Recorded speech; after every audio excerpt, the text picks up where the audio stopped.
1958, o Devala. Era tempo em que se amarrava cachorro com linguiça. Brasil e Áustria formavam com Inglaterra e União Soviética o grupo mais difícil do Mundial. Só que os austríacos não assustavam. A seleção do técnico Vicente Feola ainda estava se ajustando. No ataque, Joel, Didi, Mazzola, Dida e Zagallo. E é Mazzola que abre o placar com oportunismo. No início do segundo tempo, Nilton Santos faz um gol revolucionário. Numa época em que lateral só defendia, ele avança ao ataque e marca o segundo do Brasil. A Áustria pressiona e Gilmar garante a vantagem brasileira. No fim do jogo, Mazzola faz mais um e a seleção passa no teste da estreia. 3-0. Foi no dia 11 de junho, em Gotemburgo. O adversário era a Inglaterra. Na estreia, o Brasil tinha passado pela Áustria, 3-0. Os ingleses tinham empatado com a União Soviética em 2-2 e precisavam vencer. Na ponta direita, a seleção da Inglaterra já não tinha mais o lendário Stanley Matthews. Douglas era o seu substituto e deu trabalho para Nilton Santos. Mas o Brasil tinha mais técnica e conquistava a torcida sueca, com belas jogadas e chance de gol. Numa delas, o goleiro McDonald fez grande defesa. No ataque, os ingleses só arriscavam de longe. Assim, ninguém conseguiu furar o bloqueio e o jogo ficou no empate.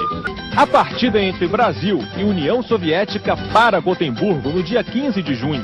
Os torcedores fazem fila para comprar ingressos e as atendentes se viram para dar conta do trabalho sem perder o sorriso.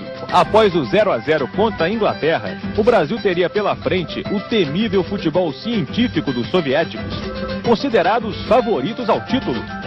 Por isso, Didi, Nilton Santos e Bellini pedem ao técnico Vicente Feola que escale Zito, Garrincha e um garoto chamado Pelé.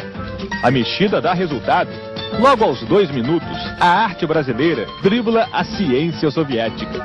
Garrincha, com a camisa 11, arranca pela ponta e chuta na trave do goleiro Yashin. Dali por diante, só dá Brasil. Aos 3 minutos, Didi faz um lançamento milimétrico para Vavá fazer o primeiro. Na etapa final, Vavá tabela com Pelé e marca o segundo.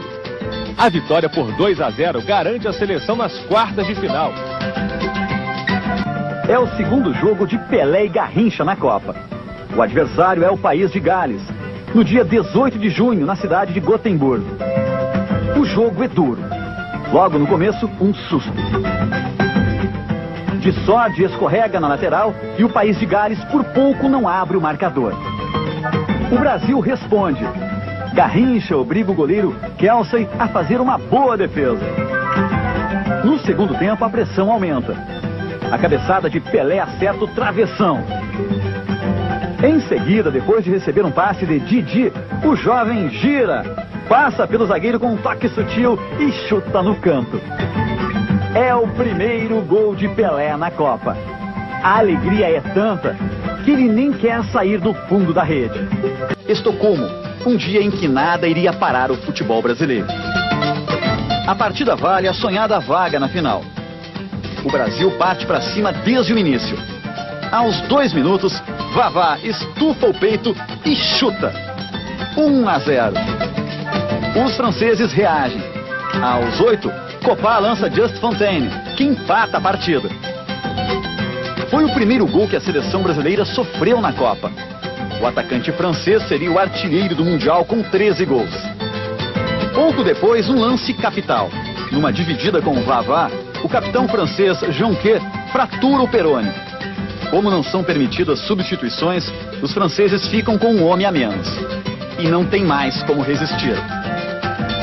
O desempate vem na folha seca de Didi, que manda o goleiro Abés para fora do campo. Ainda no primeiro tempo, este gol de Garrincha é anulado. Mas na segunda etapa, o show é de Pelé, que faz 3 gols. O primeiro aproveitando uma falha do goleiro. O segundo após a rebatida da zaga. E o terceiro uma pintura de primeira. A França desconta com a linda jogada de Piantoni. Mas a goleada de 5-2 classifica o Brasil para a final contra a anfitriã Suécia. 29 de junho, estádio Rasunda em Estocolmo. O Brasil chega à sua segunda final de Copa do Mundo. Como a Suécia joga de amarelo, a seleção entra de camisa azul. O gramado está castigado pela chuva. Aos 3 minutos, a Suécia abre o placar. Gol de Liderholm. O Brasil começa a virar o jogo na frieza de Didi, que recebe a bola de Bellini e caminha sem se abalar. 27 passos até o meio do campo. Na saída, o Brasil mostra que está vivo em 4 toques. Primeiro, o lançamento de Didi. Depois, a matada de Garrincha. Mais um toque e o chute. A Suécia se assusta. Aos 9 minutos, Garrincha arranca pela ponta. Lágrimas do veterano Gilmar. Lágrimas do garoto Pelé. Festa no Brasil.